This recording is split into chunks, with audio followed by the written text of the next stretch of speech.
everybody. I'm here with Stephanie Panisello, and she is the actress for Claire Redfield in the Resident Evil 2 remake.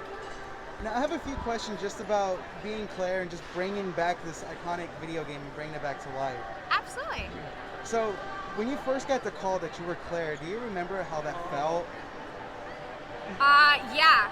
I didn't believe it at first. I was so excited. It honestly felt surreal because she's such an iconic character and a character that, honestly, one of the very first few female characters that I ever played as or even got to see being played as. So that for me blew my mind. And I think that's such an important topic that you're touching on now is representation, how important that is, and how far just being able to play as someone who looks like you or even sounds like you is. And how did it feel just representing just like such a badass character? I don't know how else to put it. Yeah, honestly, the thing with Claire is that she is a person that you really kind of connect with because she's one of those characters that it's not about like being the strongest or, you know, having the most skills and all these different things. Like, she really is like your day-to-day person who maybe knows a couple things and is just learning along the way. And it's somebody who you really love and you connect with and really gives a shit about people. I'm sorry, I'm not supposed to cuss or not, but she really cares. She really cares, and I think that's what's been really amazing in wanting to play her and in getting to play her. So I feel very blessed, and I got to play her again in Resident Evil Infinite Darkness in the Netflix series too. So I hope there's just more. Now, it's no secret, you just said it right now with yourself, that you played Resident Evil 2 growing up. Was there any like intimidation or anything you just like, okay, this has to be good? Anything going through your head like that while you were doing it? Yeah, it's a lot of pressure because you're taking on a character that's iconic and you're recreating it. But I was very lucky that the producers loved my work and they gave me free reign on how I was creating her, and they loved the way I was creating her. And so that gave me the freedom. Now, that doesn't mean that, you know, when the trailer dropped back at E3 in like June or July, and I still had to keep my mouth shut, and I remember thinking like, oh shit, what are the fans gonna think? And I remember reading the comments, and I shouldn't have read the comments. It's the first thing they tell you, don't read the comments. And I was worried, I was a little worried, and you know, people are like, oh, you know, I don't know if she's gonna do a good job, I don't know if this, and I don't know if that, and I was like, oh, I don't know how it's gonna be. And it was honestly, when it came out, it was so well received. And I feel so blessed and so honored, but we truly gave it our all, and I put in as much love as I could into it, and I'm so glad that it's been able to show. So. Now, when you were voicing this character, how did you feel like you made this one unique, that you made this one you, as like not too much of a carbon copy of the original?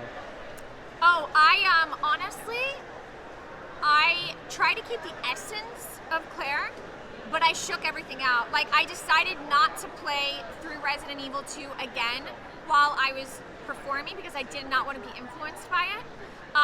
So I just made it my own, and I try to attach to things that I felt grounded and felt genuine. And so that's why I think I attached to her caring about people, because she's gonna be a badass no matter what. Like, that's easy. To be honest, I think that's easy as a hero to be the badass. What I think really makes a difference is when you remember the things that make you feel very human, and you have your vulnerabilities and your weaknesses. And that's where she has a thing with loneliness, and she learned how to get through that. So I think that's kind of what I added through to that, and so that's why connections with humans are a big deal in the game. Are there any particular moments in the game or lines you've delivered that just really stand out to you, or like they're just some of your favorites? I'll get you fucker! That was my favorite, and that was improvised. They actually did not have that in the writing. I asked if I could please do that, and they allowed it, and it became a favorite line. Now, I think it's a safe assumption that you've played the game yourself, right? Yes. Were you just equally as terrified as everyone else playing this game? Absolutely. So I actually did what I call the Claireception, where I played. So I Twitch stream on Because I Claire is my channel on there, and I streamed myself playing as Claire. And we called it a Claireception, and it was terrifying the first time I played it. I also played it funny enough, my birthday's September 30th, and I know they all arrive in Raccoon City on September 29th. So I played it as like an anniversary stream, and it was still terrifying. Now, how would you describe the emotions of just being in the booth with the voice actor who played as Leon, as like the zombies and all that, just the environment of the Resident Evil 2 team? How do I explain, what was it? How would you describe the environment of The working? environment? Oh, everyone was fantastic. Honestly, the things that you see within the Resident Evil community is amazing, and there's just so much love, and some of the sweetest, nicest people ever. And then on top of that, even the actors, like, we've all become a Resident Evil family. So I've had an amazing experience. I love them. I love everyone over at Capcom too. Like, I got to, when I was in Japan, they were so fantastic. So I love all of it. How would you say the culture for Resident Evil is different here in America versus in Japan? You know, I don't know exactly, to be honest, because I don't know. I don't know how to truly, respectfully answer that. No, I no do worries. know that it is very well received here, and I know in Japan it's huge. They had like giant billboards all throughout, in Tokyo and stuff. So I think it might even be even bigger there. So. Now, besides from Claire being a badass and just like loving people, what are else some things that like stand out about Claire to you? Is it like her iconic red sweater? Is it just how she's like willing just to dive deep into trouble? Anything else that stands out about her that you love? I mean, obviously her look, and I actually helped out with. I gave some suggestions for her new attire. We'll leave it at that. But I think it's just her can-do attitude. Like, even though she has no idea if she can, she's like, I'll figure it out. Now, is there anything else that you'd like to highlight or talk about that we didn't mention?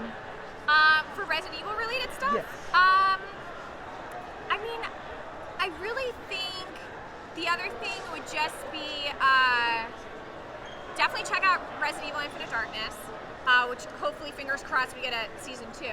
And then other than that, I don't know. I just think she's fantastic, and I feel incredibly blessed to play her. And fingers crossed. I know everybody wants a Code Veronica, and I think that if enough people came together and let the world know on the internet, then we may, hopefully, one day have that happen. Well, thank you so much. It was lovely talking to you. Thank you. Lovely talking to you too. Hello everyone, my name is Luis Gutierrez and I hope you enjoyed that interview. Stephanie was a lovely individual to talk to. And if you guys are more interested in some Resident Evil gameplay, my good friend Michael over at the Sanchez Bros on his gaming channel is actually doing a Resident Evil 2 Let's Play. And here's a small clip that I'm about to insert. Go check out their channel, I'm going to link it down below. And I hope you guys enjoyed it, and please be sure to like and subscribe. And until then, see you later. Oh my god! Oh! Leon! Leon! No. Okay. We got this. We can do this. Please, God. Please, God. Please. Oh, please. I didn't pick up the fuse. I didn't pick up the fuse. How did I not pick up the fuse?